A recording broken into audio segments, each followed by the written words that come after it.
Всем привет!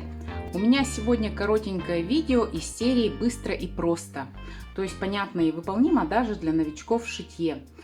Неделю назад у меня были гости и, как водится, много блюд. Я достала свои полиэтиленовые чехлы на салатники, а они, смотрите, все резинки рассохлись и они не держат совсем. Заменить их не получится, потому что они пришиты зигзагом. А сегодня в магазине я увидела вот что. Во-первых, за такую цену я сошью себе не 3 штуки, а больше. А во-вторых, они выполнены из обычной хлопковой ткани. Поскольку они закрывают емкости с пищей, то рано или поздно на них появятся жировые пятна, пятна от продуктов, например, свекольные, ягодные. Получается, через пару использований будут некрасивые тряпочки. Я решила самой сделать такие чехлы и, поискав у себя в шкафу, нашла идеальную для этого ткань. Это курточная ткань, она на пленке, вот здесь еще видно ее. Покупала как-то ребенку давно, вот осталось немного. Можно взять любую водонепроницаемую, воздухонепроницаемую ткань, курточные какие-то ткани, которые не будут впитывать жир и соки от продуктов, а также выполнят главную функцию, защитят блюдо от засыхания, заветривания. Итак, поехали!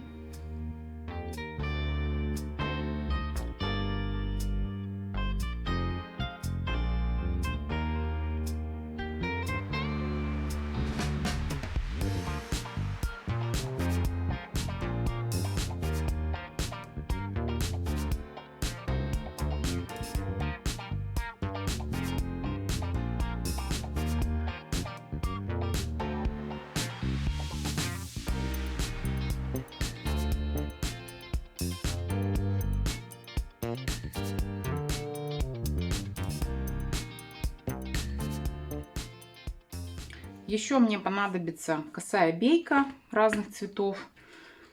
И вот такая резинка. Круглая резинка осталась у меня от пошива масок. Я покажу сейчас два способа, как можно окантовать косой бейкой. Один способ классический, по технологии классической. Второй, который использую я. В обоих случаях бейку нужно согнуть вот таким образом и приутюжить.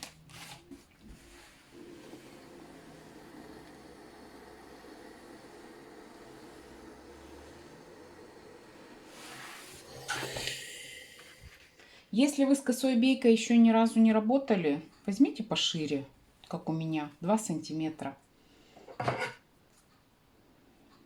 Нужно ее развернуть и под углом 45 градусов отрезать. Ну, тут видно по переплетению.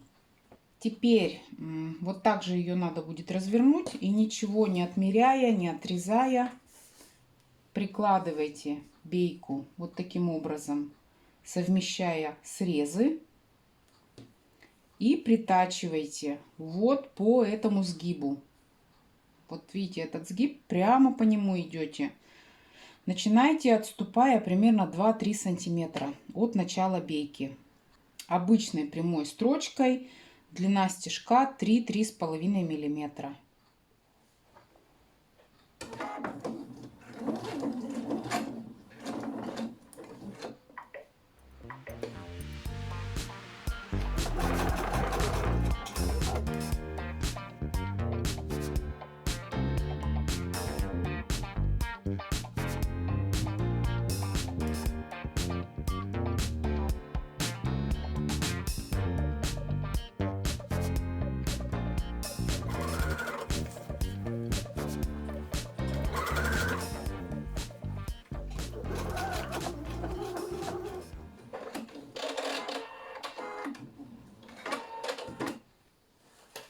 Видите, да, я здесь до конца не стала дошивать, поставила закрепку. Кстати, вот не обращайте внимания, я бейку немного сместила. Можете делать так же, можете вровень делать, как я и говорила. Если вы не уверены, что у вас бейка с первого раза так вот ровненько ляжет, можно приметать. Теперь нужно будет стачать бейку по кругу. Для этого нужно будет ее развернуть. Смотрите.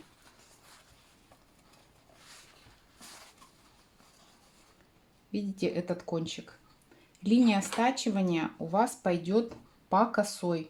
Вот здесь примерно. Припуск здесь внизу есть. Значит, вам нужно еще припуск сверху. То есть вот. Вот так нужно будет ее точно так же. Видите, в каком направлении здесь идет срез. Точно так же смотрите по волокнам, по переплетениям. Делайте надрез и здесь. Теперь совмещаете таким образом.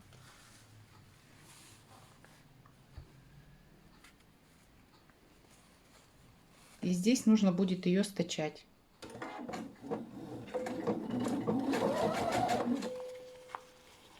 Я нитки специально взяла другие по цвету, чтобы вам было лучше видно.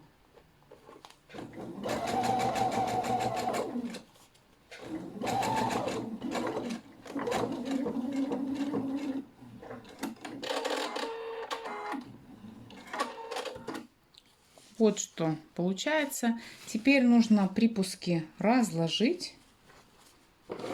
Здесь лишнее срезать. Эти уголки.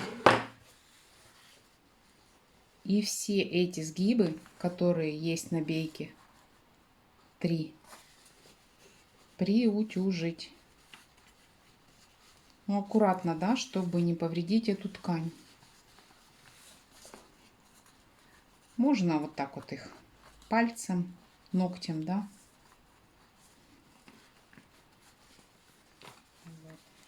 Теперь можно вот этот открытый участок закрыть также строчкой.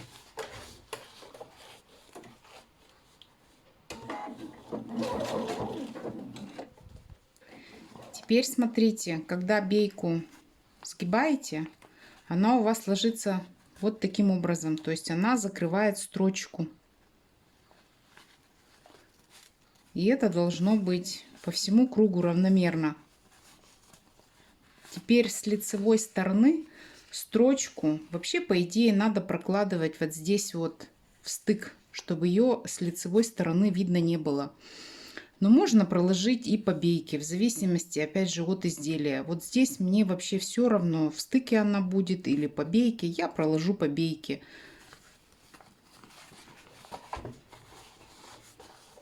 Отступая, ну, скажем, 1 миллиметр.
Первая готова, смотрите. Ну, такую даже не стыдно и при гостях, да, на какой-то салатник натянуть временно. Если резинка растянется, ее всегда можно поменять. Сейчас сделаю вторую крышечку уже своим методом любимым, который я всегда везде использую. Мне он кажется быстрее и проще, чем этот. Огибая этой бейкой, ну или даже вкладывая туда в нее ткань. Начну также, отступая примерно 3 сантиметра от начала, и буду прокладывать строчку также здесь по краю. Ту же самую строчку, нитки у меня те же голубые, мне все равно, а вам виднее.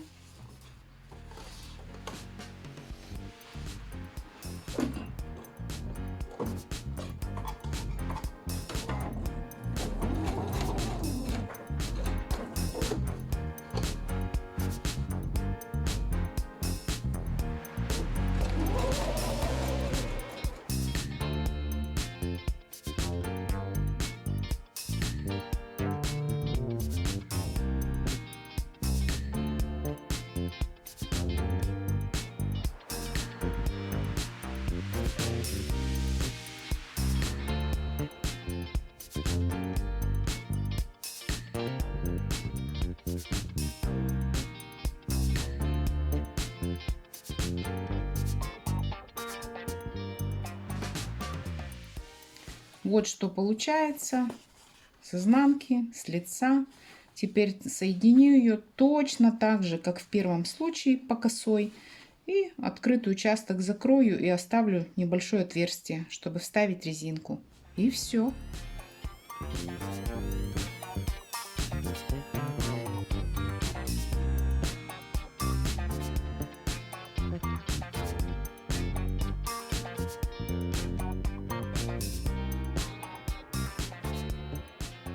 Вот такие замечательные чехольчики получились, очень симпатичные. Их можно и постирать, можно просто изнутри тряпочкой протереть или водой ополоснуть. Я уже хотела было выбросить эти, и у меня возник вопрос, на который я сама ответила. А что делать тем, у кого нет возможности купить какие-то подобные ткани? Ответ такой: можно использовать полиэтиленовые пакеты, достаточно плотные, но не сильно толстые. Я буду использовать эти старые два чехольчика и вот такие ткани. У меня, к сожалению, тканей с какими-то принтами пищевыми нет. Лучше было бы использовать какие-то ягоды, яблоки, ну какие-то интересные кухонные принты, рисунки.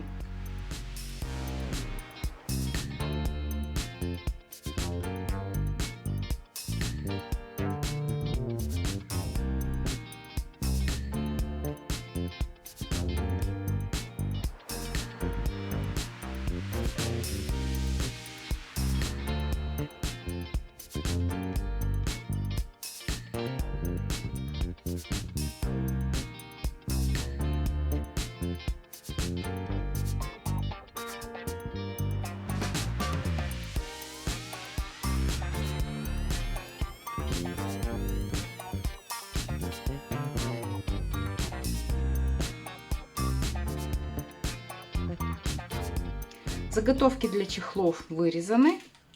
Вот я их скрепила иголками по краю. Только заметьте, что вот здесь, вот в области, где будет соприкасаться с пищей, я проколы не делала. Думаю, что это важно, потому что если оно просочится туда, то здесь будут и жирные пятна, и пятна пищевые. Теперь точно так же по своему, правда, второму методу обработаю их косой бейкой и вставлю резинку. Вот чехольчики готовы. Я опять же утилизировала эту пленку, которую уже хотела выбросить. Такой маленький, ну он был в наборе, вы видели. Он, видимо, для стаканов, для каких-то банок. Вот. Туда ни мухи не залетят, ни осы. Летом, например, да, если сладкие напитки. Можно сшить прямоугольной формы. Квадратной формы шить я не стала бы, потому что круглые отлично надеваются на квадратную посуду. Вот, смотрите.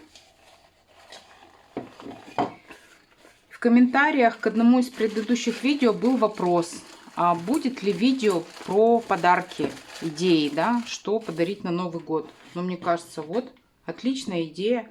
Я, наверное, так и поступлю. Только я, наверное, куплю ткань с интересными принтами пищевыми, какие-нибудь фрукты, овощи, что-нибудь еще такое интересное. И буду делать сеты из 3 или из 4. Маленький, средний и большой. Очень отличный подарок, как мне кажется. Трудозатраты минимальные. На это все я потратила чуть больше часа с учетом съемки.